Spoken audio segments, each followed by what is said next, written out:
Pernah nggak sih, kamu nanya ke diri sendiri, gue udah kerja keras banget, tapi kok rasanya gagal ya? Nah, pertanyaan ini tuh kayaknya menghantui banyak banget orang. Dan hari ini kita bakal coba cari tahu jawabannya bareng-bareng. Kalian pernah ngerasain ini nggak? Pas udah seharian kerja, badan capek, pikiran capek, tapi pas ngeliat ke belakang, kok rasanya kayak nggak kemana-mana ya? Kayak ada yang kosong gitu, padahal energi udah habis-habisan. Nah, ini dia nih intinya.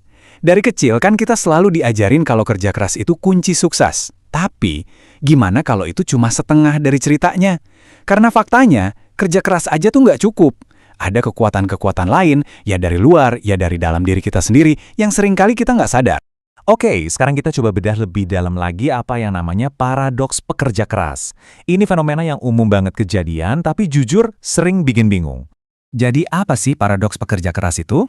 Gampangnya gini, ini kondisi di mana kamu udah ngasih segalanya, waktu, tenaga, pikiran, semuanya deh. Tapi kok rasa puas atau sukses yang didapat gak sepadan sama sekali. Usahanya udah maksimal, tapi imbalan emosionalnya minim banget. Kamu udah ngelakuin semua yang seharusnya dilakuin. Datang pagi, pulang malam, semua tugas beres, bahkan ambil lemburan. Kamu itu contoh karyawan atau pengusaha idaman deh. Tapi, kenapa ya jauh di dalam hati rasanya ada yang salah? Kenapa kok malah hampa? Akar masalahnya tuh sebetulnya ada di jurang yang lebar banget antara cerita sukses yang sering kita dengar sama kenyataan pahit yang kita jalani tiap hari.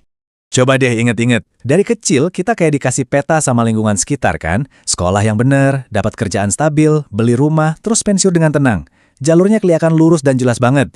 Tapi pertanyaannya, peta dari generasi orang tua kita itu apa masih relevan di zaman sekarang? Di satu sisi, ekspektasinya tuh kita bisa dapat kerjaan aman, beli rumah, karir nanjak terus. Tapi di sisi lain, realitanya beda banget. Gaji segitu-gitu aja, harga barang naik terus gara-gara inflasi, dan persaingan buat dapat kerjaan yang oke makin gila-gilaan. Nih, lihat angka ini. 7,35%. Anggap aja ini angka inflasi tahunan ya. Artinya apa? Kalau kenaikan gaji kamu di bawah angka ini, sebenarnya daya beli kamu itu turun loh. Kamu kerja lebih keras cuma buat bisa hidup dengan standar yang sama kayak tahun lalu. Nah, ini dia realitas yang bikin banyak orang ngerasa kejebak. Quote ini bener-bener ngegambarin perasaan itu deh. Rasanya tuh kayak lari di atas karpet treadmill. Makin lama makin kenceng, tapi pemandangannya ya di situ-situ aja. Capek, iya, tapi kemajuannya nggak kerasa sama sekali. Oke, tadi kan kita udah bahas faktor dari luar kayak ekonomi. Sekarang kita geser ke faktor dari dalam diri yang nggak kalah ngaruhnya, jebakan perbandingan sosial. Kalau zaman dulu mungkin kita ngebandingin diri sama tetangga atau teman kantor. Sekarang, saingan kita tuh ribuan orang di media sosial. Yang kita lihat cuma bagian terbaik dari hidup mereka doang. Jadinya kita ngebandingin kehidupan kita yang biasa-biasa aja, yang kadang berantakan, sama cuplikan terbaik hidup mereka. Coba bayangin, kamu lagi capek-capeknya habis kerja, iseng buka sosmed. Terus yang muncul pertama kali, ini. Oke, tarik nafas, scroll lagi. Nemu ini. Dan puncaknya, yang ini.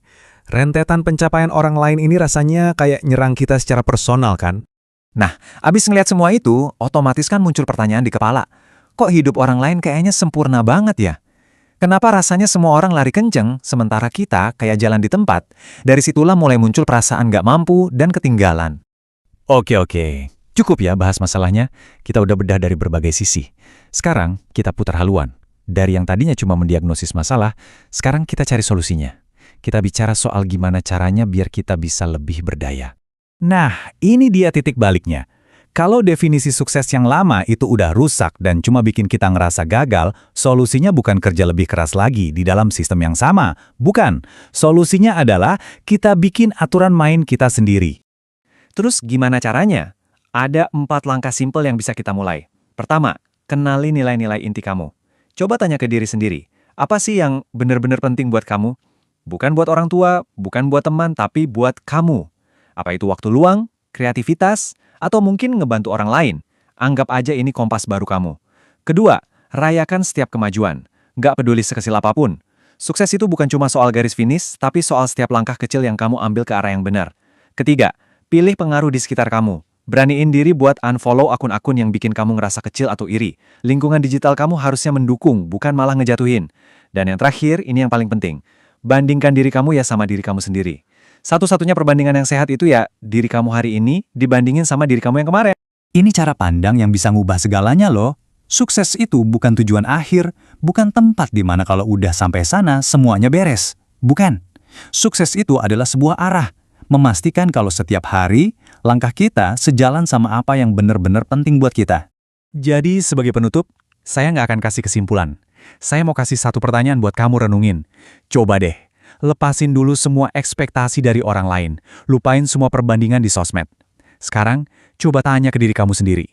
Apa arti sukses yang sesungguhnya menurut versi terbaik dari diri kamu?